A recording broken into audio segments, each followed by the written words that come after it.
Okay, hi everyone. Let me introduce myself. I'm Aulia, but usually call me Aul. I'm a management student in class 25B at Technocrat University with study number 2541109 and 6. Oke, halo semuanya. Di sini aku akan menjelaskan komunikasi bisnis dari materi etika bisnis. Kita move ke slide pertama. Pendahuluan yaitu pentingnya komunikasi dalam bisnis. Komunikasi merupakan fondasi utama dalam dunia bisnis. Tanpa komunikasi yang efektif, organisasi tidak dapat berfungsi dengan optimal. Komunikasi yang baik membangun kepercayaan, meningkatkan produktivitas, dan memperkuat hubungan dengan klien serta rekan kerja. Definisi komunikasi bisnis. Jadi apa sih komunikasi bisnis itu? Komunikasi bisnis adalah proses pertukaran informasi, ide, dan pesan dalam konteks organisasi atau perusahaan. Proses ini bertujuan untuk mencapai tujuan bisnis, membangun hubungan profesional, dan memfasilitasi pengambilan keputusan efektif di semua tingkat organisasi. Tujuan komunikasi bisnis sendiri adalah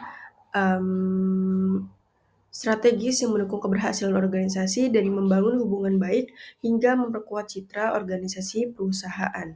Setiap aspek komunikasi berperan penting dalam mencapai tujuan bisnis. Ada dua yang termasuk tujuan komunikasi bisnis, yaitu membangun hubungan yang baik dan meningkatkan produktivitas.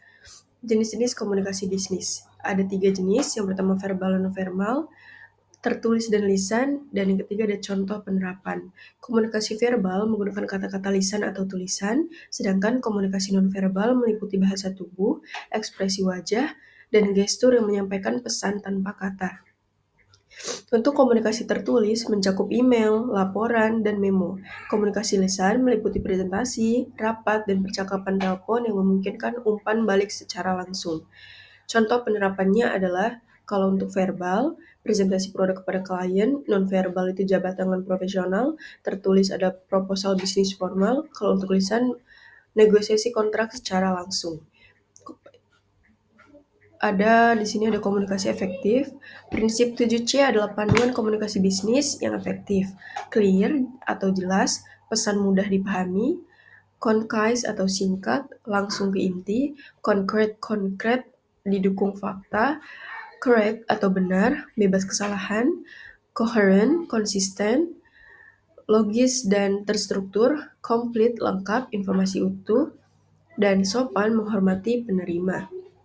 Lanjut ke pengenalan etika bisnis. Etika bisnis adalah seperangkat prinsip moral dan standar perilaku yang mengatur tindakan dan keputusan dalam dunia bisnis.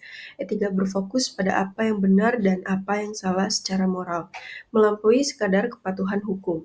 Untuk perbedaan utamanya adalah hukum adalah aturan tertulis yang wajib dipatuhi dengan sanksi formal, sedangkan etika adalah pedoman moral yang lebih luas dan tidak selalu memiliki konsekuensi hukum.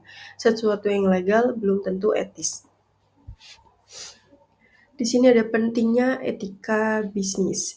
Etika bisnis merupakan fondasi utama keberlanjutan perusahaan. Hubungan antara etika dan kepercayaan pelanggan sangat erat. Perusahaan yang menunjung tinggi nilai-nilai etika dan akan memperoleh reputasi positif nantinya, meningkatkan loyalitas pelanggan, dan menciptakan keunggulan kompetitif yang berkelanjutan di pasar. Prinsip-prinsip etika bisnis ada 4 prinsip. Yang pertama ada kejujuran, integritas, tanggung jawab, dan keadilan. Etika bisnis dibangun di atas nilai-nilai fundamental yang menjadi landasan perilaku profesional. Prinsip-prinsip ini memastikan bahwa setiap keputusan dan tindakan bisnis dilakukan dengan integritas dan tanggung jawab. Kejujuran termasuk dalam prinsip-prinsip etika bisnis, integritas, konsistensi antara ucapan dan tindakan, tanggung jawab itu adalah bertanggung jawab atas keputusan dan dampaknya, keadilan memperlakukan semua pihak secara adil dan setara. Transparansi dalam etika komunikasi bisnis. Ada 2, yaitu komunikasi jujur dan terbuka, dan yang kedua ada akuntabilitas pesan. Untuk komunikasi jujur dan terbuka, sampaikan informasi secara lengkap dan akurat. Hindari manipulasi data atau menyembunyikan fakta penting yang dapat menyusutkan penerima pesan. Untuk akuntabilitas pesan, setiap komunikasi bisnis harus dapat dipertanggungjawabkan. Pastikan pesan yang disampaikan sesuai dengan nilai-nilai etika dan kebijakan perusahaan. Kode etik bisnis. Kode etik pertama kali diterapkan secara formal dalam perusahaan modern untuk memastikan standar perilaku yang konsisten. Kode etik bisnis adalah pedoman tertulis yang mengatur perilaku dan standar moral dalam organisasi. Dokumen ini mencakup nilai-nilai inti seperti kejujuran, integritas, kerahasiaan, dan tanggung jawab profesional.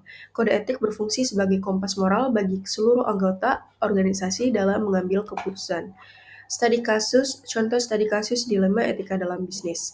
Dalam dunia bisnis, sering muncul situasi yang menimbulkan dilema etika. Contoh umum meliputi konflik antara keuntungan perusahaan dan kesejahteraan karyawan, tekanan untuk memenuhi target dengan cara tidak etis, serta keputusan antara transparansi dan melindungi rahasia bisnis.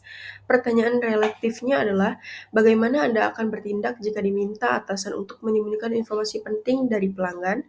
Apa yang akan Anda prioritaskan ketika nilai pribadi bertentangan dengan kebijakan perusahaan? Oke, di sini ada komunikasi etis dengan stakeholder. Komunikasi yang jujur dan bertanggung jawab dengan berbagai pemangku kepentingan merupakan fondasi kepercayaan bisnis. Setiap stakeholder memiliki kebutuhan informasi yang berbeda dan berhak mendapatkan komunikasi yang transparan. Di sini ada 4 yang menggunakan stakeholder. Yang pertama, phone number pelanggan. Yang kedua, our website karyawan. Yang ketiga, ada email address investor. Yang keempat, ada our address masyarakat.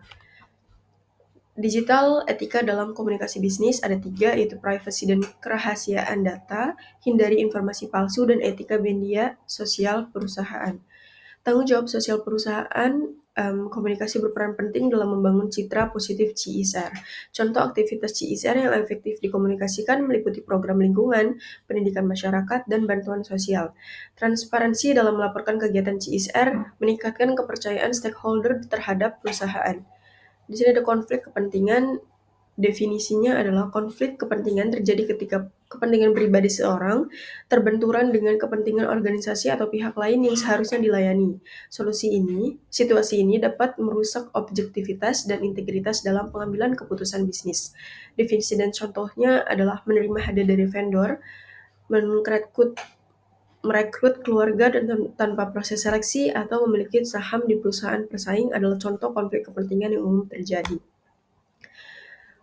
Whistleblowing, di sini ada definisinya adalah tindakan melaporkan pelanggaran etika, hukum, atau kebijakan organisasi kepada pihak berwenang internal maupun eksternal. Perlindungan pelapor harus dilindungi dari pembalasan, diskriminasi, dan intimidasi untuk mendorong keterbukaan antara integritas organisasi. Prosedur standar pelaporannya adalah organisasi wajib menyediakan saluran pelaporan yang aman, rahasia, dan mudah diakses dengan prosedur tindak lanjut yang jelas. Budaya etika dalam organisasi adalah membangun lingkungan kerja yang beretika, memerlukan komitmen dari seluruh tingkatan organisasi.